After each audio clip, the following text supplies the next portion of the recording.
ശബ്ദം താഴ്ത്തിയും പൊടുന്നനെ കൂട്ടിയും താളത്തിലുള്ള കഥ പറച്ചിൽ. തെക്കിനിയിൽ നിന്ന് തുറന്നു കാണുന്ന മാന്തോപ്പിനപ്പുറത്ത് നാഗവല്ലിക്ക് കാണാൻ പാകത്തിന് ഒരിക്കൽ അവിടെ രാമനാഥൻ ഉണ്ടായിരുന്നു എന്ന് ഗംഗയെ പോലെ പ്രേക്ഷകരും വിശ്വസിച്ച മുത്തശ്ശി കഥയ്ക്ക് ഇമ്പവും ഈണവും കൊടുത്ത ശൈലി. 150 വർഷങ്ങൾക്ക് മുമ്പാ അന്ന് ഇവിടെ മൂപ്പ് ഭരിച്ചിരുന്ന പ്രതാപശാലിയായ ഒരു കാർന്നോരുണ്ടായിരുന്നു. ശബ്ദമൊന്ന് പൊങ്ങിയാൽ പൂട്ടിയിട്ട നാഗവല്ലിയോ കാർന്നോരോ കേൾക്കുമോ എന്ന പോലെ ഗംഗയ്ക്ക് കഥ പറഞ്ഞു കൊടുക്കുന്ന ബാസുര.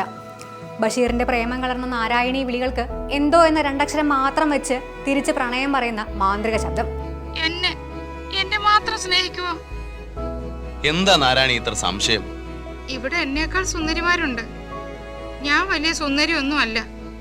മറ്റൊന്നും പറയാതെ തന്നെ ആ ശബ്ദത്തെയും അതിന്റെ ഉടമയെയും മലയാളി തിരിച്ചറിയുമെന്ന് മാത്രമല്ല, ആ ശബ്ദത്തിലും താളത്തിലും ഒച്ചയിലും ആ കഥ പറച്ചിൽ തലയിൽ തനിയെ തെളിഞ്ഞു വന്നെന്നുമിരിക്കാം. KPS ലളിത ഇവിടെ അരക്കിട്ടുറപ്പിച്ചു പോയ തന്റെ ഏറ്റവും വലിയ അടയാളം ഒരുപക്ഷെ ആ ശബ്ദമാകണം. KPS ലളിതയുടെ കഥ പറച്ചിലിന് ഇവിടെ പ്രത്യേക ഫാൻ ബേസ് ഉണ്ട് എന്ന് എനിക്ക് നിസ്സംശയം പറയാനാകും. ഇത്തിരി നേരം മാത്രം വന്നു പോകുന്ന സിറിയക്കിന്റെ അമ്മച്ചി കറുത്തച്ഛനൂട്ട എന്ന ദുരാചാരം വിവരിക്കുമ്പോൾ അതിന് തിരഞ്ഞു പോകാത്തവർ വിരളമായിരിക്കണം.